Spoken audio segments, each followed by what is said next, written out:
Bayan, magandang umaga ang Kuya Ed. Ang una, nagtiyaga, nakaputa. Yun ay si Marcos Sr. Si Marcos Jr. ay nagtrabaho, ang nakaputa na naman buhay. Oh. Tapos, ang pangatlo, si Sandro ay nagbigay ng inspirasyon. Anong sabi mo, Sandro? At ikaw ay nanawagan na sa mga Pilipino na dapat ay magtulungan. Kayong tatlo, no? Ibabalik namin bilang ang taong bayan, no? Bilang taong bayan, ibabalik namin sa iyo ang katanungang yan. Magtulungan ang mga Pilipino, pero kayong tatlo, pagnanakawan nyo ang Pilipino. Sino ang king ng hari ng pork barrel? Di ba't kayong dalawa ng tito mo? Di ba?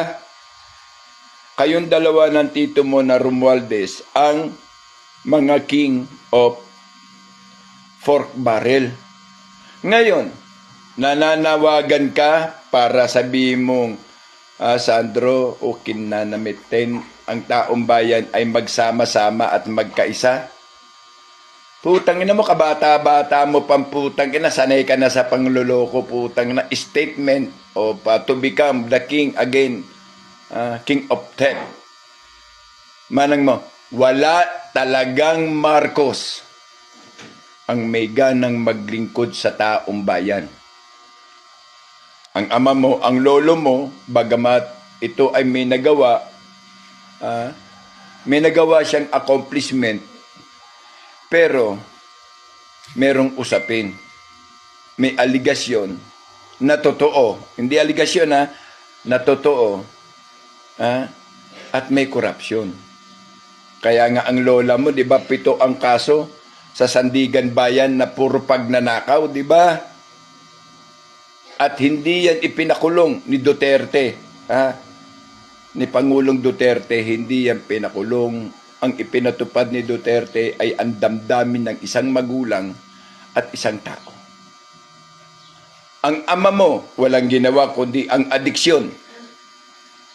Ang nakawin lahat na magmula sa 926 billion US dollar na aid ng Biden administration, 126 billion na gold reserve, 800 billion na kasama ka, palakpak ka pa nga nun, di ba, ng Maharlikapan, 500 billion para sa floodway control program, at ang involvement na 500 uli na un-expedite, hindi maipaliwanag, hindi ma-allocate kung nasaan na another 500 billion doon sa Ghost Project.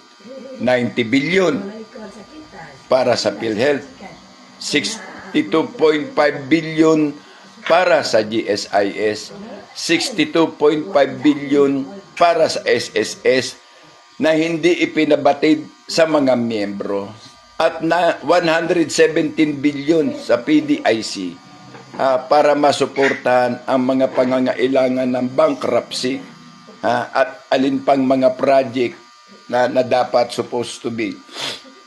And then ano pa, meron pang 28.7 billion na rural. Marami pa.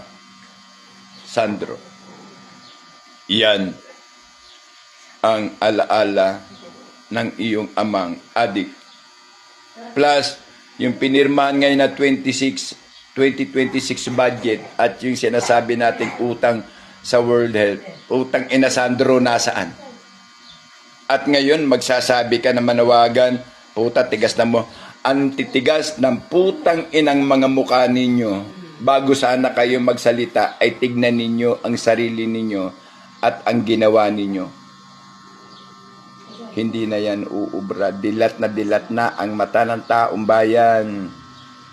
Nakabantay kami 24/7. Tandaan mo, hindi matatag ang pundasyon nyo. Baka biglang magibayan, laglag ang administrasyon nyo.